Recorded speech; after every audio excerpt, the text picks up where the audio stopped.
All of you. क्या मेरी आवाज आप सभी तक पहुंच रही है? कृपया करके धक्का मुक्की मत करिए आपस में। किसी को चोट भी लग सकती है, कोई गिर भी सकता है इतनी भीड़ में। तो आराम से आइए, लाइन से आइए और बिल्कुल शांत होकर बैठ जाइए। पानी वानी रख लीजिए पास में। चलिए शुरू करते हैं आज दूसरी क्लास। और क्लास की शुरुआत से पहले आप सभी को मेरी तरफ से गणतंत्र दिवस की बहुत बहुत शुभकामनाएं। गणतंत्र का मतलब समझते हैं क्या होता है? गणतंत्र का मतलब होता है डेमोक्रेटिक। क्या होता है? डेमोक्रेटिक। डेमोक्रेटिक का मतलब समझते हैं क्या होता है? जहां पर जो संविधान है वो गणतंत्रात्मक रूप से चलता हो। गणतंत्रात्मक का मतलब लोकतंत्र। और लोकतंत्र क्यों बोला जाता है? क्योंकि लोगों का तंत्र होता है वो। किसका तंत्र? लोगों का तंत्र। एक ऐसा सिस्टम जहां पर लोग राज करते हैं, राजा राज्य नहीं करता है। तो we the people of India इस थीम के साथ हमारे कॉन्स्टिट्यूशन को बनाया गया है। तभी हमारा कॉन्स्टिट्यूशन डेमोक्रेटिक कंट्री है, जहां पर लोगों को अपने राइट्स का पूरा पूरा अधिकार मिलता है संवैधानिक रूप से। चलिए शुरू करते हैं। तो कल इंडस वैली सिविलाइजेशन हुआ था, किसी को कोई कंफ्यूजन तो नहीं? जल्दी से बताइए। इंडस वैली सिविलाइजेशन में कोई कंफ्यूजन तो नहीं? कोई दिक्कत नहीं? बढ़िया। अब आज हम लोग आगे बढ़ेंगे। दूसरा टॉपिक है आज हमारा जैनिज्म और बौद्धिज्म। जैनिज्म और बौद्धिज्म वैसे आप लोगों को टफ लगता होगा, लेकिन कितना पढ़ना है, क्या पढ़ना है, इतने से आपका क्वेश्चन आ जाएगा। आप टेंशन मत लीजिएगा। लेकिन हाँ, यहाँ पर कुछ चीजें आपको हो सकता है याद रखने में दिक्कत हो। लेकिन फिर से मैं आपसे कहूंगा, अगर आप नोट्स बना लेते हो तो आपको याद रखने में दिक्कत नहीं होगी। नोट्स जरूर बना लीजिएगा। इनका कहना है सर नोट्स कैसे बनाएं? नोट्स बेटा हाथ से बनाए जाते हैं, प्यारा प्यारा लिख लिख के, उसके ऊपर डिजाइन बना बना के, हेडिंग लिख लिख के। ये सारी चीजें आपको नोट्स बनाने में काफी मदद करती हैं। जैसे बचपन से बनाते आए हो यार, कैसी बातें करते हो? स्कूल में कैसे लिखते थे वैसे ही कॉपी में लिख के नोट्स बनाए जाते हैं। ठीक है। सर नोट्स कैसे बनाएं? चलिए स्टार्ट करते हैं। अच्छा, कल आप लोगों को एक बड़ी समस्या आ रही थी कि एडी और बीसी में क्या डिफरेंस होता है। एडी और बीसी में कई लोग समझ ही नहीं पाते हैं। और बीसी क्या होता है? एडी, बीसी, बीसी, ठीक है, ये सब क्या होता है समझाता हूं, ऐसे समझिए। ये एक लाइन है। ये लाइन किसकी है? ये समय की लाइन है। किसकी? टाइम टाइम लाइन है ये, समय की लाइन। इस समय में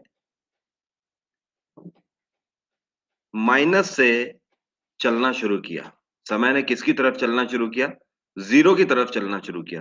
बेटा एक ही दिन में हर्षित थोड़ी सब कुछ हो जाएगा। कल वैदिक होगा या परसों वैदिक होगा। कल या परसों होगा ना वैदिक। एक दिन में एक ही क्लास हो पाएगी ना? कल इंडस वैली सिविलाइजेशन हुआ था, तो साथ में वैदिक कैसे हो जाएगा? आज जैनिज्म बौद्धिज्म होगा तो वैदिक कैसे हो जाएगा भाई? अभी कोई स्टूडेंट आके कहते सर मुगल कैसे होगा? बाद में होगा ना, अभी रुक जाइए। तो हुआ क्या कि समय ने जब चलना स्टार्ट किया, तो इन्होंने चलना स्टार्ट किया माइनस से प्लस की ओर। कहने का मतलब, मान लेते हैं -500, उसके बाद -400, उसके बाद -300, इस तरीके से चलते चलते टाइम हमारा आ रहा था। हुआ क्या कि जब ये जीरो पर आया, तो जीरो पे किसका जन्म हुआ था? ईसा मसीह का जन्म हुआ था। किसका? ईसा मसीह का जन्म। ठीक है। या यीशु आप जिनको बोलते हो, या जीसस क्राइस्ट आप जिनको बोलते हो, इनका जन्म हुआ किसमें? जीरो में। तो इसको क्या कहा जाने लगा? इससे पहले का ये जो टाइम था, इसको कहा जाने लगा क्या? Before Christ. जहां पर भी लिखा जाता है बीसी, तो आप समझ जाइए मतलब बिफोर क्राइस्ट, कि क्राइस्ट के जन्म से पहले। जाहिर सी बात है, इसके बाद 1 2 3 4 5 6 स्टार्ट हो गया। और इसको हम लोग क्या बोलते हैं? इसको हम लोग बोलने लगे एडी। एडी का मतलब क्या होता है? कोई बता सकता है? What is the meaning of AD? What is the meaning of AD? इसको बोलते हैं एनो डोमिनी। क्या बोलते हैं? Anno Domini. Anno Domini. ठीक है। एनो डोमिनी का मतलब उनके डेथ के बाद का एरा। ठीक है।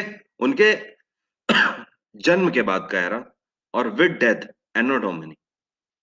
और ये उनका रहेगा बिफोर क्राइस्ट का मतलब उनके जन्म से पहले का एरा। अब एक चीज ध्यान रखिएगा, कई जगह पर आपको बी सी ई लिखा भी मिलता है। तो जहां पर बी सी ई लिखा मिल रहा है, तो वो बी सी की जगह ही बी सी ई भी लिख देते हैं।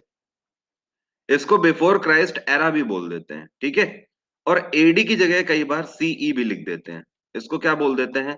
कॉमन एरा बोल देते हैं। क्या बोल देते हैं? Common era. जबकि वो सीई और बीसी लिखेंगे, तब मतलब दोनों बार का यही होगा, कॉमन एरा और बिफोर कॉमन एरा, ठीक है। और जब वो एडी और बीसी का यूज कर रहे हैं तो आप समझ जाना, एनो डोमिनी बोल रहे हैं और बीसी का मतलब बिफोर क्राइस्ट बोल रहे हैं, ठीक है।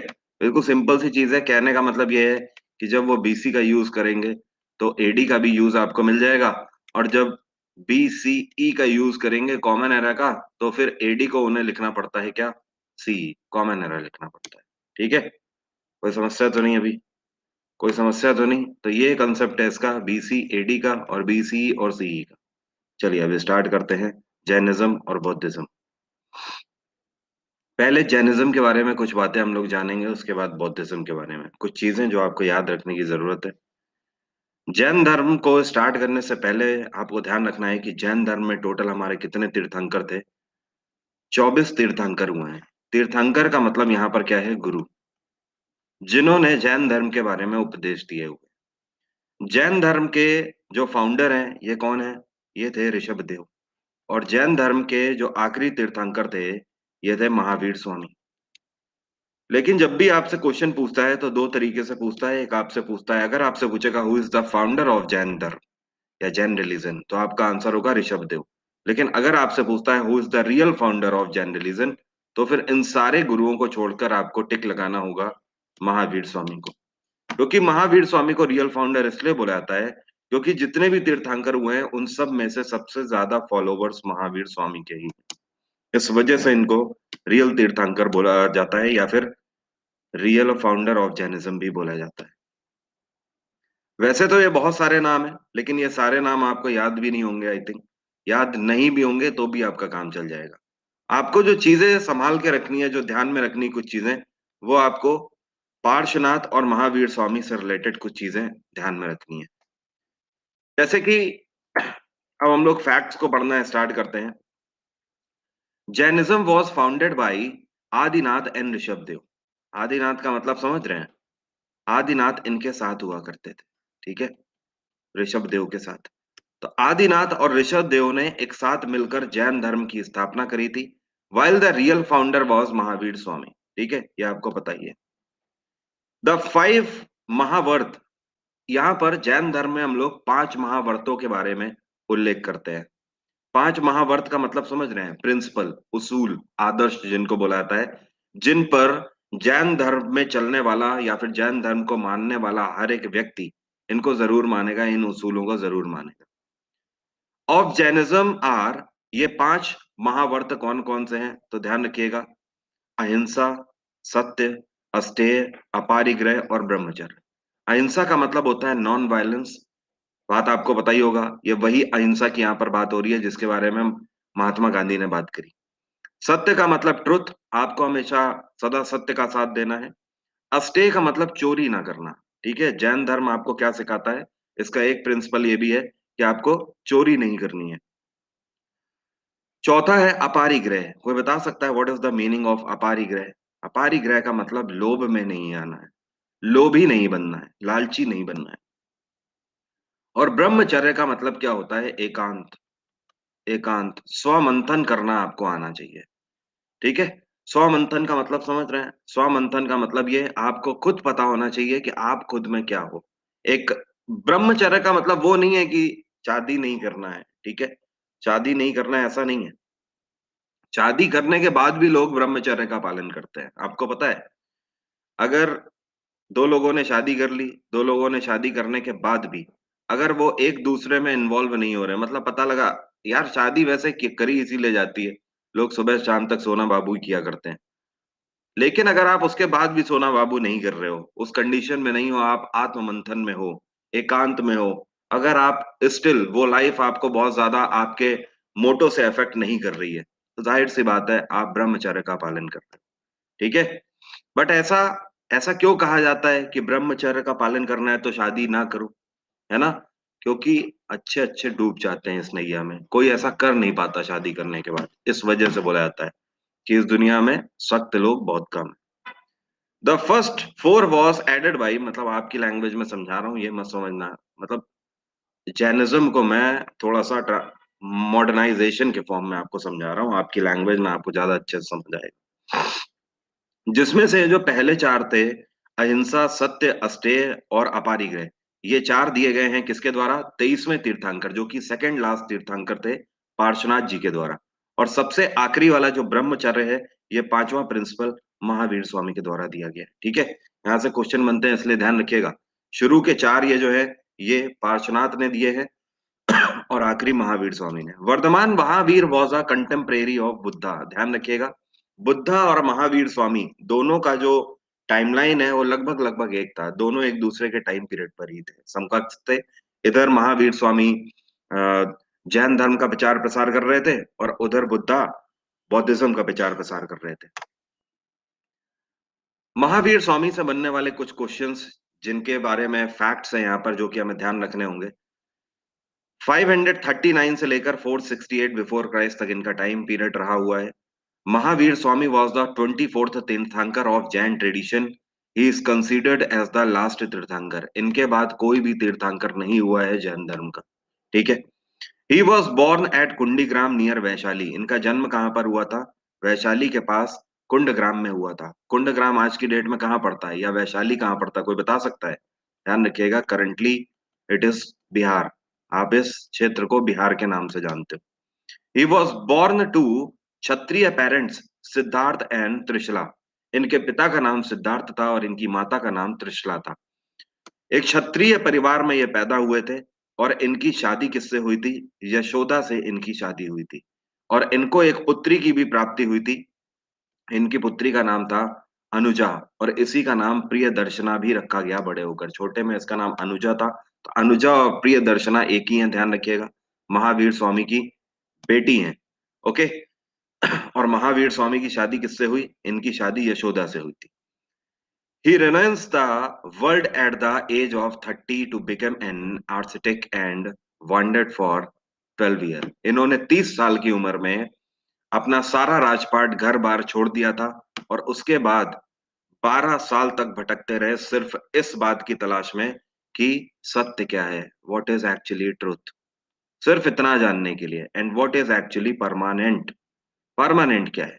जब इन्होंने 30 साल की जिंदगी निकाल ली तो इन्हें पता लगा, शुरुआत में जब ये अपनी शिक्षा ग्रहण कर रहे थे तो इन्हें लगता था कि शिक्षा जब हमारी पूरी हो जाएगी, जब हमें सब कुछ आ जाएगा, जब राजपाट में सीख लूंगा सब कुछ, तो उसके बाद मेरा जीवन अच्छा हो जाएगा, तो मुझे खुशी मिलेगी। लेकिन जब इनकी शिक्षा पूरी होती है तो भी इनको एक टाइम के बाद छोटी मोटी खुशी मिलती है, थोड़े टाइम के बाद चीजें नॉर्मल हो जाती है। खैर ये क्या था। उसके बाद जब इनकी शादी होती है तो इन्हें लगता है कि शादी के बाद सुख मिलता होगा, लेकिन शादी हो जाती है और शादी के बाद भी सुख नहीं मिलता है। सुख क्यों नहीं मिलता है? क्योंकि ये देखने लगते हैं कि शादी के बाद ये अपनी वाइफ से, यशोदा से, ये जितना ज्यादा प्यार करते हैं और यशोदा को अगर कोई तकलीफ होती है तो वो तकलीफ इन्हें भी होती है। देन ही हैज रियलाइज कि यार हम सुख के पीछे भाग रहे हैं और हमें हर चीज में दुख मिलता चला जा रहा है। कोई तो ऐसी चीज होगी जिसमें दुख ना हो। सो उसकी तलाश में 30 साल की उम्र में परेशान हो जाते हैं और फाइनली वो निकल पड़ते हैं कि कोई तो ऐसी चीज होगी जो कि क्या है, जो कि परमानेंट है, टेम्परेरी नहीं है। हर एक चीज टेम्परेरी है। एग्जाम्पल के तौर पर आज की डेट में आप भी देखते हो ना, हर एक चीज टेम्परेरी है। आप एक नया मोबाइल लेकर आते हो, आप उससे दिल लगा के बैठ जाते हो, अरे अरे अरे, बिल्कुल संभाल के रखना है, कवर चढ़ा के रखना है, धूल ना जमने पाए। किताबों में चाहे धूल जम रही हो, धूल ना जमने पाए उसमें। लेकिन वो क्या है, वो टेम्परेरी है भाई, वो परमानेंट नहीं है। ठीक है, किसी ना किसी दिन तो वो जाएगा जाएगा, ये तो तय है। तो ये निकल पड़ते हैं और 12 साल तक इस तरीके से ये भटकते रहते हैं। फाइनली 12 साल के बाद 30 में निकले होते हैं, 42 साल की उम्र में, अंडर अ साल tree on the bank of Riju पालिका, रिजू पालिका नदी के किनारे पर इनको ज्ञान की प्राप्ति होती है, साल ट्री के नीचे। ठीक है, हाईएस्ट स्पिरिचुअल नॉलेज की इनको प्राप्ति होती है। रिजू पालिका नदी कहाँ पर पड़ती है, कोई बता सकता है? रिजू पालिका रिवर आज की डेट में? एनीबडी? शुभम का पूछना है what is permanent? Death. Death is permanent. Only is this universe. Is this universe only. मृत्यु, सिर्फ मृत्यु ही परमानेंट है। इसके अलावा कुछ भी परमानेंट नहीं है। ध्यान रखिएगा। ये रिजू पालिका नदी कहाँ पड़ती है? ये भी आपकी बिहार में ही पड़ती है। इसके बाद 13वें साल से ये उस नॉलेज को देना शुरू कर देते हैं लोगों में, और लोगों के क्वेश्चंस का सामना करते करते इन्हें पता लगता है कि ये इस टाइम पर हाईएस्ट स्पिरिचुअल नॉलेज में है। ठीक है। और इनके द्वारा जो ज्ञान दिया जाता है लोगों को, लोग इतना इम्प्रेस्ड होते हैं इनसे कि लोगों के द्वारा उसको क्या बोला जाता है? कैवल्य ज्ञान बोला जाता है। कैवल्य ज्ञान का मतलब समझते हो क्या होता है? कैवल्य ज्ञान का मतलब यह है संसार का हर ज्ञान। आप पूछ कर देखिए सवाल, आपको हर तरीके का ज्ञान मिलेगा। हर तरीके का शब्दकोश, एक ऐसा शब्दकोश जहां पर आपको हर तरीके की डिक्शनरी का वर्ड मिलेगा। All kind of knowledge, that is known as kaivalya gyan. Thereafter he was called Mahavir, Jina और कैवलिन। महावीर तो ये थे ही थे, लोगों ने इनको जिना का नाम दिया। जिना का नाम मतलब समझ रहे हैं? जिना का मतलब अपने अंदर हर चीज समाहित करने वाला, जिसके अंदर सब कुछ हो, हर तरीके का ज्ञान हो। और कैवलिन तो ज्ञान को बोला ही बोला। ठीक है। लोगों ने इनको भगवान का रूप मान लिया, क्योंकि जाहिर सी बात है इनके पास हर एक चीज का जवाब था। और हर एक चीज देखते ही देखते किसी भी पर्सनालिटी को मोहित कर लेने वाला इनके पास ज्ञान था। इनके जो फॉलोवर्स थे, इनके फॉलोवर्स ही, क्योंकि इन्होंने जिना बोला इनको, और क्योंकि जिना को मानने वाले उनकी छवि माने जाते थे, इस वजह से जितने भी इनको मानते थे वो सब क्या आगे चल के कहलाने लगे? जैन कहलाने लगे। क्या कहलाने लगे? जैन कहलाने लगे। And this religion came to be known as Jainism. बात आ रही है समझ? अदरवाइज महावीर स्वामी से पहले जितने भी ये तीर्थंकर थे, आपको एक बात समझ आई, वो सब जिना ही कहलाते थे। कोई जैन नहीं कहलाता था। एक्चुअली जैन उन्हें नहीं बोला गया। जैन बोला गया किसे? जैन बोला गया उनके फॉलोवर्स को। बात आई समझ? और जितने सारे फॉलोवर्स हैं उन सब का ग्रुप मिलाकर क्या कहलाया? जैनिज्म कहलाया, जैन धर्म कहलाया। कोई समस्या तो नहीं आता?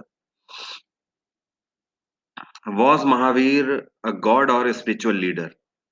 देखो ये मानने की बात होती है, मानो तो कंकड़, वरना मानो तो शंकर, वरना तो कंकड़ पढ़ाई है। ठीक है। तो वही वाली हिसाब किताब होती है। कुछ लोग अपने गुरु को ही गॉड बोल देते हैं, कुछ लोग अपने पिता को ही भगवान बोल देते हैं, और कुछ लोग अपने पिता को भगवान नहीं बोलते। तो जो लोग अपने पिता को भगवान नहीं बोल रहे, तो क्या वो अपने पिता की इज्जत नहीं करते, या वो अपने पिता को पिता नहीं मानते? तो ये आपके ऊपर है। ये आपके ऊपर है। ये आपके बिलीफ्स हैं कि आप कैसे चीजों को देखते हो। ओके। बट अगर पूछा जाए हु इज गॉड, तो आपके पास कुछ नहीं बचेगा बोलने को।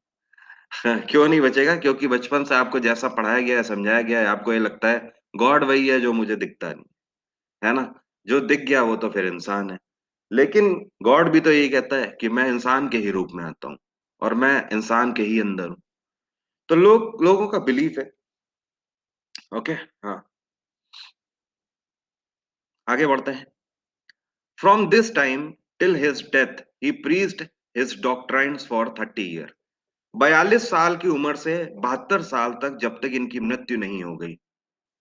शुभम देव जिना बोला मतलब ऐसा व्यक्ति, ऐसा व्यक्ति जिसके अंदर हर तरीके का ज्ञान समाहित हो। इस वजह से लोगों ने इन्हें जिना भी बोला। ठीक है। ओके। और ऐसा व्यक्ति जिसके अंदर हर तरीके का ज्ञान समाहित होता है, उसको क्या बोला जाता है? उसको देवदूत भी बोला जाता है। ठीक है। तो लोगों ने इनको देवदूत समझ लिया, मतलब एक ऐसा व्यक्ति समझ लिया जो कि जाहिर सी बात है ऐसा गॉड मैसेंजर के रूप में उतरा हुआ है, और यहाँ पर लोगों का भला करने उतरा हुआ है। 42 साल की उम्र से लेकर 72 साल की उम्र तक, 30 साल तक इन्होंने और कोई काम नहीं किया सिवाय लोगों को उपदेश देने के। इन्होंने सिर्फ और सिर्फ जैन धर्म के बारे में लोगों को बताया। एक्चुअली जो जैन धर्म बोला जाता है, वो जैन धर्म कुछ ऐसे प्रिंसिपल्स पर टिका हुआ है। ये वो 5 प्रिंसिपल्स हैं। आप इन प्रिंसिपल्स को कितना ही डेवलप कर ले जाते हो, आप इन प्रिंसिपल्स पर कितनी ही अपनी कमांड बना लेते हो, ये आपके ऊपर डिपेंड करता है। ये जो 5 प्रिंसिपल अभी मैंने आपको बताए, अहिंसा, सत्य, अस्तेय, अपारिग्रह और ब्रह्मचर्य, ये 5 प्रिंसिपल हैं जिनके ऊपर पूरा जैन धर्म फॉलो किया जाता है। आप भी इसे फॉलो कर सकते हो। अब इसके बाद आगे बढ़ते हैं। इनकी मृत्यु 72 साल की उम्र में राजगृह में हुई। राजगृह के पास, कहां पर? पावापुरी में। पावा आज की डेट में बिहार के पटना डिस्ट्रिक्ट को बोला जाता है, ध्यान रखिएगा, ठीक है, पटना। अपारिग्रह मतलब लोभ, लोभी नहीं आपको बनना है, लालची नहीं बनना है, ठीक है, ओके। कि फला के पास तो गर्लफ्रेंड है, मुझे भी अब गर्लफ्रेंड चाहिए, ऐसा नहीं करना है आपको, ठीक है ना। हाँ। अब देखिए कुछ जुड़े हुए फैक्ट्स के बारे में यहाँ पर समझिए। क्या हुआ, हंस क्यों रहे हो? नहीं, कुछ होते हैं साइको टाइप के, मुझे भी गर्लफ्रेंड चाहिए, बोलेंगे मुझे भी गर्लफ्रेंड चाहिए, उसकी गर्लफ्रेंड है, मुझे भी चाहिए। अबे अपने कर्म तो सुधार लो पहले, तब तो मिलेगी गर्लफ्रेंड। हुलिया तो सुधार लो, कुछ बन तो जाओ। नहीं, मुझे भी चाहिए, वो कोई वस्तु नहीं है। हाँ।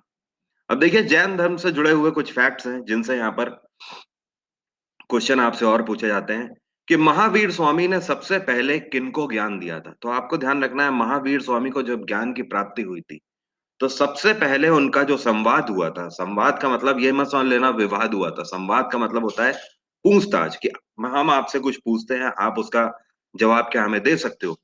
तो सबसे पहले जो इन्होंने दिए थे उपदेश अपने, वो किसको दिए थे? 11 ब्राह्मण्स को दिए थे।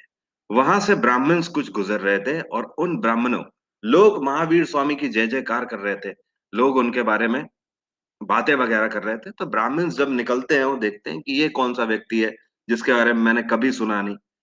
तो ब्राह्मण वहां पर कहते हैं कि मुझे भी उनसे मिलवाइए चल के, कौन है भाई ये, कौन ये संत आ गए नए जिनके बारे में हमने कभी नहीं सुना इस पूरे एरिया में। वो जाते हैं, जब महावीर स्वामी से मिलते हैं तो वो महावीर स्वामी की परीक्षा लेते हैं और महावीर स्वामी उनके द्वारा ली गई सारी परीक्षाओं में खरे उतरते हैं, उनके द्वारा पूछे गए सारे प्रश्नों के जवाब दे देते हैं। और महावीर स्वामी की जो जर्नी होती है वो यहीं से स्टार्ट होती है, पावा में, ठीक है। Jain believe that by following the three fold path, Jain धर्म जो है, महावीर स्वामी क्या कहते हैं कि ये 3 फोल्ड पाथ पर भी टिका हुआ है। मतलब आपको अभी तो ये बता दिया कि आपको क्या क्या चीजें करनी है, लेकिन कैसे करनी है उसके लिए 3 रास्ते बताए गए। पहला रास्ता बताया गया है राइट बिलीफ, दूसरा रास्ता बताया गया है राइट नॉलेज, और तीसरा रास्ता बताया गया है राइट कंडक्ट। राइट बिलीफ का मतलब यह है कि आप देखिए कि आप जिस पर ट्रस्ट कर रहे हो वो आप ट्रस्ट सही चीज पर कर रहे हो या गलत चीज पर कर रहे हो। राइट बिलीफ का मतलब यह है कि भैया कोई आपसे बोलकर गया कि यार कल रात में मुनिचुआ आया था, पता है, मुंह नोच के ले गया। या फिर पता है यार एक बूढ़ी दादी आती है रात में चोटी काट के ले जाती है सबकी, जो टेरेस पे सोता है। आदमी मानने लग गया, ऊपर मत सोना, चोटी काटने वाली आ जाएगी, मुनिचुआ आ जाएगा, मुंह नोच के भाग जाएगा। राइट बिलीफ, ठीक है, आपकी लैंग्वेज में समझा रहा हूं, ये कुछ भी हो सकता है, ये कुछ भी हो सकता है, ओके। तो बिलीफ आपका सही होना चाहिए, ओके। नेक्स्ट है राइट नॉलेज। राइट नॉलेज का मतलब क्या है? आपको जो ज्ञान है वो ज्ञान सही ज्ञान रखें। सही ज्ञान का मतलब ये है कि ये आप एश्योर रखें कि आपको अधूरा ज्ञान ना हो, आपको ज्ञान पूरा हो। अगर ज्ञान ले रहे हैं तो फिर पूरा ज्ञान लीजिए, अदरवाइज मत लीजिए, ओके। मतलब कहने का कि किसी के बारे में, ज्यादातर लोगों, यहां पर सिर्फ पढ़ाई वाले ज्ञान की बात नहीं हो रही है, दिक्कतें तो सबसे ज्यादा आती हैं सोसाइटी वाले ज्ञान से। जब आप लोग क्या करते हो, सुनी सुनाई बातों पर बिलीव करने लगते हो। जब लोग सुनी सुनाई बातों पर बिलीव करते हैं, आपको पता ही नहीं है actually what is the full matter, और आपने उसकी सिर्फ बोली हुई बातों पर क्या कर लिया, बिलीव कर दिया। This is not the right knowledge. आपको अगर राइट नॉलेज बिल्कुल, ठीक है, तो that is the man matter. अब इसके बाद राइट कंडक्ट। राइट कंडक्ट का मतलब क्या है? राइट कंडक्ट का मतलब क्या है कि आप जो भी कर रहे हो, आपको ये पता होना चाहिए कि आप सही कर रहे हो। आपको ये पता होना चाहिए कि उसका मकसद क्या है। अब किसी को पता ही नहीं है। अब जैसे 12th के बाद पूछ दो क्या करना है, कुछ पता ही नहीं क्या करना है। 12th के बाद कई सारे स्टूडेंट तो ऐसे होते हैं, 12th के बाद क्या करना है, सोच रहे हैं एसएससी ज्वाइन कर लें कि बैंक को ज्वाइन कर लें? क्यों, किसने कहा है? पापा ने कहा था कि सरकारी नौकरी चाहिए। कौन सी चाहिए? पता ही नहीं कौन सी, कोई भी मिल जाए। सोच रहे हैं कि दोनों ही ज्वाइन कर लेते हैं। अब तो ग्रीन कार्ड बन जाते हैं, दोनों कर लेते हैं ज्वाइन। इससे कोई काम नहीं होने वाला। राइट कंडक्ट आप देखिए तो सही कि आप किसी डायरेक्शन पर हैं भी या नहीं है। आप जो कंडक्ट कर रहे हो वो सही है भी या नहीं है। ठीक है ना? आज एसएससी कर लेते हैं, एक साल बाद तो यूपीएससी के काबिल हो ही जाएंगे। कितना ही कम से कम पढ़ेंगे, एक साल बाद यूपीएससी के काबिल तो हो ही जाएंगे, है ना? कभी नहीं होने वाला ऐसे कुछ। तो ये जो कंडक्ट है आपका, उसको स्पेसिफाई करें कि हाँ वाकई में आप सही चीजें परफॉर्म कर रहे हो या नहीं कर रहे हो। अब यहाँ पर कुछ जैन काउंसिल के बारे में बताया गया है। जैन धर्म से जुड़ी हुई काउंसिल हुई थी। कोई बता सकता है कितनी काउंसिल हुई थी जैन धर्म में? ध्यान रखिएगा, यहाँ पर दो काउंसिल्स का उल्लेख किया गया है। जैन धर्म में दो मीटिंग हुई थी, या दो कॉन्फ्रेंस हुई थी, या दो काउंसिल हुई थी, आप बोल सकते हो।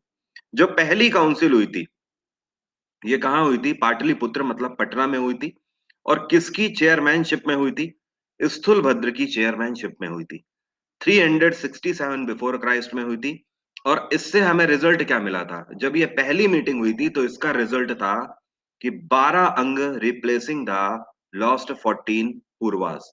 इससे पहले 14 पूर्व के बारे में बताया जाता था जैन धर्म में।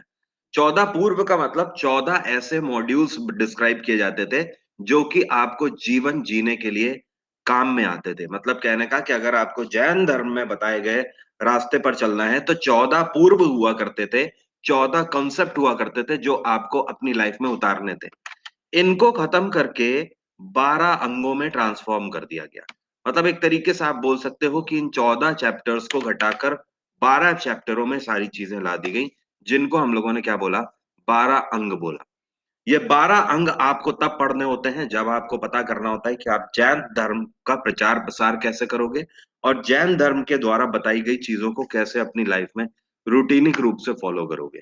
तो कहने का मतलब ये था कि जब पहली काउंसिल नहीं हुई थी उससे पहले 14 पूर्व लोगों को बताए जाते थे, लेकिन पहली काउंसिल में 14 पूर्वों को कंपाइल करके 12 अंग बना दिए गए और पूर्व का कॉन्सेप्ट हटा दिया गया। इसके बाद जो आपकी सेकंड काउंसिल है, ये 526 एडी में सीधे जाकर होती है। आप देख रहे हो कितने टाइम बाद हुई है। एक हुई है बिफोर क्राइस्ट में, और एक हुई आकर एडी में, वो भी 526 एडी में। और ये कहां पर हुई? ये वल्लभी में हुई थी। वल्लभी कहाँ पड़ता है आज की डेट में, कोई बता सकता है? बिल्कुल सही, गुजरात पड़ता है। ठीक है, this a current location Gujarat. और ये किसकी चेयरमैनशिप में हुई थी? ये देवर्ती की चेयरमैनशिप में हुई थी। ठीक है। सेकंड जैन काउंसिल जो थी, इसका आउटकम क्या निकला था, कोई बता सकता है? What was the outcome of second council? ध्यान रखिएगा, इसमें जो अंग हैं, अंग हैं, ठीक है, अंगों को यहां पर लैंग्वेजेस में, एक पर्टिकुलर लैंग्वेजेस में, ठीक है, एक सीम लैंग्वेज में यहां पर कंपाइल किया गया, जिससे कि आने वाले टाइम पर लोग आराम से पढ़ सके। ठीक है। एक चीज और ध्यान रखिएगा, जो ये सेकंड काउंसिल है, इसके दौरान सबसे ज्यादा जो अंगास हैं, उनको कंपाइल किया गया कौन से लैंग्वेज में? प्राकृत लैंग्वेज में लिखा गया है सबसे ज्यादा। ठीक है। तो जैन लिटरेचर की अगर बात करी जाए तो सबसे ज्यादा लैंग्वेज यहाँ पर कौन सी यूज करी गई है? प्राकृत। लेकिन एक चीज ध्यान रखिएगा, अगर आपसे पूछता है कि जैन एरा के टाइम पीरियड पे मेन लैंग्वेज कौन सी थी, तो फिर आपका आंसर क्या होगा? ध्यान रखिएगा, मेन लैंग्वेज किसको बोला जाता है? पाली को बोला जाता है। In which language Mahavir gave his first sermon? अगर आपसे पूछे कि महावीर स्वामी ने कौन सी लैंग्वेज में उपदेश दिया है, तो आपका आंसर होगा पाली। लेकिन अगर आपसे पूछता है कि जैन धर्म के लिटरेचर कौन सी भाषा में लिखे हैं, तो फिर आपका आंसर हो जाएगा प्राकृत। इसका रीजन क्या है? कि महावीर स्वामी का टाइम उधर बिफोर क्राइस्ट में चल रहा है, और ये सेकंड काउंसिल कब हुई है? ये देखिए, ये हुई है 526 एडी में। तो तब तक आते आते प्राकृत अपने चरम पर थी। ठीक है। इस वजह से लिटरेचर प्राकृत में लिखे गए हैं। लेकिन अगर आपसे पूछता है कि महावीर स्वामी ने किसमें उपदेश दिए हैं, तो आपका आंसर बदल जाएगा। ध्यान रखिएगा, पाली ही होगा फिर। महावीर स्वामी ने प्राकृत में नहीं दिए, पाली में दिए हैं अपने उपदेश। अब देखिए, कुछ और फैक्ट्स हैं जिनके बारे में बताते हैं। आचरण सूत्र क्या होता है? देखो, इसमें क्या किया गया, कई सारे सूत्रों के बारे में बताया गया है। ये तीन सूत्र हैं बेसिकली जिनके बारे में बताया गया है। ये तीन सूत्र कौन कौन से हैं? पहला है आपका आचरण सूत्र, दूसरा है कल्प सूत्र और तीसरा है भगवती सूत्र। जो आचरण सूत्र है यह हमें बताता है किसके बारे में, कि 12 साल किस तरीके से महावीर स्वामी ने मेडिटेशन किया, किस तरीके से महावीर स्वामी ने ध्यान लगाया था और उन्हें ज्ञान की प्राप्ति हुई। ये सारी चीजें आपको कौन बताता है? आचरण सूत्र। मतलब कहने का कि अगर आपको महावीर स्वामी की मेडिटेशन लाइफ पढ़नी है तो आपको आचरण सूत्र पढ़ना होगा। दूसरा है आपका कल्प सूत्र।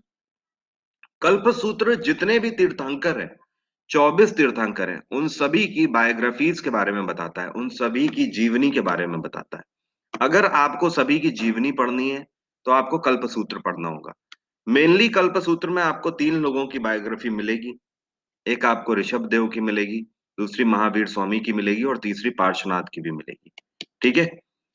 इसके बाद है तीसरा आपका भगवती सूत्र। भगवती सूत्र में आपको क्या बताया गया है? It contains thousands of questions and answer on various topics from four Anuyoga such as soul, entities, matter and ultimate particles and universe. मतलब समझिए क्या बोल रहा है। भगवती सूत्र जब आप पढ़ते हो तो इसमें आपको पता लगता है कि इस पूरे ब्रह्मांड में जो ये हजारों लाखों क्वेश्चंस बने हुए हैं, ये किससे बने हुए हैं? ये बेसिकली इन चार चीजों से बने हुए हैं। और ये चार चीजें हैं क्या? पहली, सोल क्या है, आत्मा क्या है? ठीक है। आत्मा जाहिर सी बात है, आपको ध्यान रखना है, दिस इज परमानेंट। पूरे ब्रह्मांड में अगर कुछ भी परमानेंट है तो वो आपको ध्यान रखना है सोल है। ओके। सोल, आत्मा। आत्मा अजर अमर है, उसके अलावा बाकी सब कुछ टेम्परेरी है। हर एक चीज की अपनी लाइफ है। नेक्स्ट है एंटिटीज क्या होती हैं। एंटिटीज आपको जानना बहुत जरूरी है। जैसे कि जैन धर्म आपको बोलता है what are the entities. Entity आपको पता है किसे बोलते हैं? Everything which is physically existing in this world that is called entity. हर वो चीज जो कि फिजिकली इस दुनिया में एग्जिस्ट कर रही है उसे हम एंटिटी बोलते हैं। चाहे वो ये फोन हो, ये पेन हो, या फिर ये फोन हो, या फिर ये कंप्यूटर हो, या फिर आप खुद हो या मैं हूं। हम सभी, क्योंकि हम फिजिकली एग्जिस्ट कर रहे हैं, हम सब क्या है? एंटिटी। और अगर हम एंटिटी हैं तो क्या हम परमानेंट हैं? नहीं। कुछ भी चीज जो कि फिजिकली एग्जिस्ट कर रही है इस ब्रह्मांड में, वो सब क्या है? टेम्परेरी है, उसकी अपनी लाइफ है। जैन धर्म आपको पता है एंटिटी के बारे में क्यों बताता है? क्योंकि वो आपको एंटिटी की अहमियत बताता है। लोग इन्हीं एंटिटीज से प्यार करते हैं। बात आ रही है समझ? एक लिवाइस की जीन्स लेकर आए, अब वो जीन्स अगर भाई ने पहन ली तो मुंह बना हुआ है।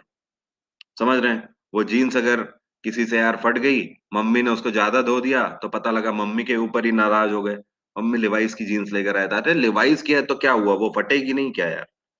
ठीक है ना। स्कूटी लेकर आए हैं यार, पता लगा दोस्त की स्कूटी है, मन नहीं मान रहा है, लग रहा है कि यार एक दो दिन मेरे ही घर में छोड़ जाए यार, उसकी स्कूटी है यार, मन उल्टा आपका नहीं मान रहा है कि यार किसी भी रीजन से बस मेरे घर छोड़ जाए, आज तो घूमेंगे खूब। एंटिटीज सिर्फ आपको दुख दे सकती हैं और कुछ नहीं कर सकती। बात आ रही है समझ? एंटिटीज आपको खुशी नहीं दे सकती हैं बहुत दूर तक की, सिर्फ आपको टेम्परेरी ही खुशी देंगी। आप चाहे कितनी मेहनत करके आप गाड़ी ले आइए, आप कार लाके अपने घर पे खड़ी कर लोगे, 2 दिन की आपको खुशी होगी, लेकिन तीसरे दिन स्क्रैच लगेगा ही लगेगा। क्योंकि आप रोड पे चलोगे, जैसे ही आप रोड पे चलोगे आपको स्क्रैच लगेगा गाड़ी में, तुरंत आपको दुख देने लगेगी वो गाड़ी। वो गाड़ी अब आपको दुख दे रही है, आपको समझ भी नहीं आ रहा है। ठीक है। तो that is the main matter. Even आप अपने शरीर के साथ भी यही करते हो। अभी बहुत अच्छा आपको अपना शरीर लग रहा है, कुछ टाइम के बाद आपको अपना शरीर नहीं अच्छा लगेगा, जैसे ही आप वृद्धावस्था में पहुंचोगे। इवन अगर आप लकी हुए तो ऐसा आपके साथ नहीं होगा, वरना दूसरों को भी आपका शरीर नहीं अच्छा लगेगा ओल्ड एज में। आप देखते ही हो ना, वृद्ध पुरुषों का लोग साथ वैसे ही उनके घर वाले नहीं दे रहे आज की डेट में। सो इन चीजों को आप जितना जल्दी समझ लो उतना अच्छा है। Next, what is the matter. ये जो अनुयोग है ये आपको बताते हैं मैटर के बारे में। ठीक है। मैटर का मतलब ये है कि आपको पता होना चाहिए यूनिवर्स में बेसिकली मैटर क्या है। मैटर का मतलब ये होता है reason behind that. Reason behind that का मतलब ये है कि पिताजी ने कहा कि आज किसके साथ घूम रहे थे? आज तो पिताजी उनके, अच्छा उसके साथ, हाँ। तो आगे का क्या इरादा है, कुछ सोचा उचा है? क्या करना है आगे का? नहीं पिताजी कुछ नहीं करना, बस ऐसे ही फ्रेंड है, कुछ दिन के लिए है बस। उसके बाद तो हम सब अपने अपने रास्ते हैं। अच्छा, उसमें जो टाइम व्यतीत हो रहा है, जो टाइम वेस्ट हो रहा है, उससे तुम्हें क्या मिलेगा? पिताजी, कुछ नहीं, बस जैसे ही वो हाथ थामती है, एक अद्भुत सुख की प्राप्ति मुझे होती है। बस इसी सुख में जिंदगी गुजर जाएगी है। आपको मैटर ही नहीं पता है, एक्चुअली आपको रीजन बिहाइंड दैट पता ही नहीं, आप कर क्या रहे हो आपको कुछ नहीं पता है। बात आ रही है समझ? जिंदगी ऐसे ही गुजर रही है बस। ठीक है। हाँ। तो मैटर ध्यान रखिए, हमेशा पढ़ते चले जा रहे हैं, पढ़ते चले जा रहे हैं, कुछ पता ही नहीं है। पता लगा निकालना है एसएससी है, निकालना है एसएससी है, लेकिन आज तो मैंने ठान लिया है कि आज तो मैं जैन धर्म की पूरी जड़ें खोद डालूंगा और पूरी पढ़ डालूंगा सब। आज मैं बुद्धा की पूरी जड़ें खोद के आज उन्हें पढ़ डालूंगा, अपने आप समाहित कर लूंगा। आज मैं खुद बुद्धा बन जाऊंगा। तो फिर बुद्धा ही बन जाओगे, इंस्पेक्टर नहीं बन पाओगे। एक्चुअली आपको मैटर पता होना चाहिए। बात आ रही है समझ? मैटर का मतलब यह है, if you are going for SSC, तो ध्यान रखिए एसएससी से रिलेटेड कंटेंट पढ़िए। अगर आपको पता है जाना है यूपीएससी, यूपीएससी से रिलेटेड पढ़िए यार। ठीक है। और लास्ट थिंग है यहाँ पर, अल्टीमेट पार्टिकल्स एंड यूनिवर्स। ये ब्रह्मांड क्या है? बात आ रही है समझ? ये ब्रह्मांड क्या है, ये यूनिवर्स क्या है, ये आपको पता होना चाहिए। सीधे लफ्जों में अगर बोला जाए, what is universe? Universe that creates and destroys, that's it. आप एक ऐसे बॉक्स के अंदर हो जहां पर चीजें अपने आप बनती हैं और अपने आप डिस्ट्रॉय हो जाती हैं। आपका बहुत ज्यादा मोल नहीं है यहाँ पर। आप अपने आप से बहुत ज्यादा प्यार करेंगे तो आप सिर्फ दुख के जोन में जाएंगे। ये एक ऐसा बॉक्स है जहां पर अपने आप जीवन और मृत्यु चल रहा है, दैट्स इट। आपको कोशिश अगर कहीं पर करनी है तो आपको कोशिश वहां करनी है कि आप यहाँ पर आए हैं और कुछ करके चले जाएं, लोगों को खुशी देकर चले जाएं, दैट्स इट। देखिए कुछ क्वेश्चन यहाँ पर कैसे बनते हैं। क्वेश्चन आपसे बहुत सिंपल सिंपल से पूछे जाते हैं, जैसे कि how many Tirthankars were known in Jainism? Jain धर्म में कितने तीर्थंकरों का उल्लेख किया गया है? 24 तीर्थंकर का उल्लेख किया गया है। ठीक है। Who led the important principle of Jainism? Jain धर्म के इंपॉर्टेंट प्रिंसिपल्स किसके द्वारा दिए गए हैं? तो आपका आंसर क्या होगा? पार्श्वनाथ के द्वारा दिए गए हैं। महावीर स्वामी क्यों नहीं? क्योंकि शुरू के जो चार हैं वो पार्श्वनाथ नहीं दिए हैं ना। महावीर स्वामी ने तो पांचवा वाला दिया हुआ है जिसको ब्रह्मचर्य बोलते हैं। ठीक है। In which language Mahavir gave his first sermon? Mahavir Swami ने अपने पहले उपदेश किस में दिया? पाली में दिया। बिल्कुल सिंपल सिंपल पूछता है question. First lady to join Jainism association? Jain धर्म को ज्वाइन करने वाली पहली लेडी कौन थी? इनका नाम था चंदना। क्या नाम था? चंदना। चंदना वो पहली महिला थी जिन्होंने, ये भी सिर्फ स्टूडेंट थी। ठीक है। इन्होंने जैन धर्म को ज्वाइन किया था। Priyadarshana the daughter of Mahavir was married to whom? Mahavir Swami की जो डॉटर अनुजा या प्रिय दर्शना के नाम से आप जिनको जानते हो, इनकी शादी किससे हुई थी? इनकी शादी जमाली से हुई थी। जमाली भी स्टूडेंट था महावीर का, और जमाली महावीर का पहला स्टूडेंट था, ध्यान रखिएगा। तो क्वेश्चन यहाँ पर दो पूछता है। एक पूछता है महावीर स्वामी का पहला शिष्य कौन था? आंसर होगा जमाली, उस व्यक्ति का नाम था जमाली। बाद में जमाली की शादी महावीर स्वामी ने अनुजा या प्रिय दर्शना से करी थी। ठीक है। What are the triratna? Jain धर्म के हिसाब से त्रिरत्न किसको बोला जाता है? तो त्रिरत्न उन्हीं तीन फोल्ड पाथ को बोला जाता है। राइट फेथ मतलब राइट बिलीफ, राइट नॉलेज और राइट कंडक्ट। ठीक है। इन्हीं को थ्री ज्वेल्स भी बोला जाता है जैन धर्म के। बस सिंपल सिंपल ऐसे। ओके। देखिए इसी तरीके से आप